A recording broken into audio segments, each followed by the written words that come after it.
Kasalukuyang ginaganap ngayong Sabado ang ika-18 taon ng tanghal sa University of Makati Auditorium. So makakapanayan po natin ngayon ang Festival Director ng Tanghal 18 na si Ginoong Ronnie Potasio. So, Sir, maraming salamat po sa pagpapaunlak na aming request. Sir, pwede niyo po ba kaming bigyan ng maikling background or context sa event po na Tanghal? Okay, ang Tanghal ay flagship project ng National Committee on Dramatic Arts kung saan ako kabilang. It's a yearly project which gathers a lot of theater artists from schools, from communities, from workplace. Hindi lang tungkulin nilang magpasaya, mag-entertain. Tungkulin din nilang magbahagi, make people aware of the things that are happening around us. So that makes their performance more relevant. No, hindi lang basta natawa yung tao, after that pagka uwi ng mga tao nakalimutan na yung we always see to it na meron iniiwan dun sa mga taong nanonood.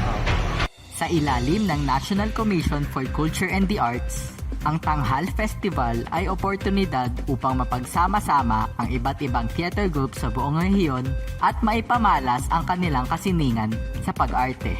29 universities and community-based theater groups ng NCR ang lumahok sa pagbubukas ng Tanghal 18 Festival.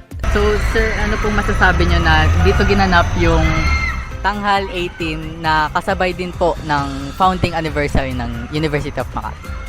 Actually, I'm very thankful kasi tinake on ng UMAC yung challenge. No? So talagang nagpapasalamat ako sa University of Makati Management Committee for really extending their support. No? At nakakatuwa na tiyempo na nung dumating yung mga iba't ibang schools, namangha sila kasi may perya. Karamihan sa kanila mga bata, mga high school na first time magtatanghal. So excited sila lahat, no? First time nila nakakita ng ibang theater meron palang theater organization. Actually, binavalue namin yung experience.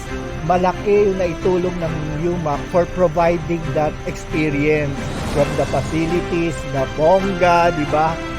Quality yung theater natin, namangha sila. So, salamat po ulit, Sir Ronnie, sa pagpaunlak na aming request. So, kino-congratulate po namin kayo sa event po na ito. Ako naman po, this is my first time. So, as a first timer, sobrang saya po. Hindi pa po nag-start yung performance. Doon pa lang sa nakabanding namin yung iba't ibang theater groups. Sobrang saya na po. Kasi po mas nakaka-interact po kami. Mas na-develop po yung communication skills namin po kapag nakikipag-usap tsaka nakikipag-meet po kami sa ibang tao. Ginanap sa University of Makati Auditorium ang pagtatanghal ng Southwest Cluster. 5 sa mga nag-perform sa opening ng festival, ang Collective Arts of Students and Thespians ng UMAC, Haraya Artist Ensemble mula sa Pasay, Artist Repertoire and Theater Ensemble ng STI College Global City, Dulaang Suhay Phil ng PUP, Teatro Musicuela ng Las Piñas at Alianza NCR Network. Ako po si Ronjen Molano, nag-uulat para sa News G5.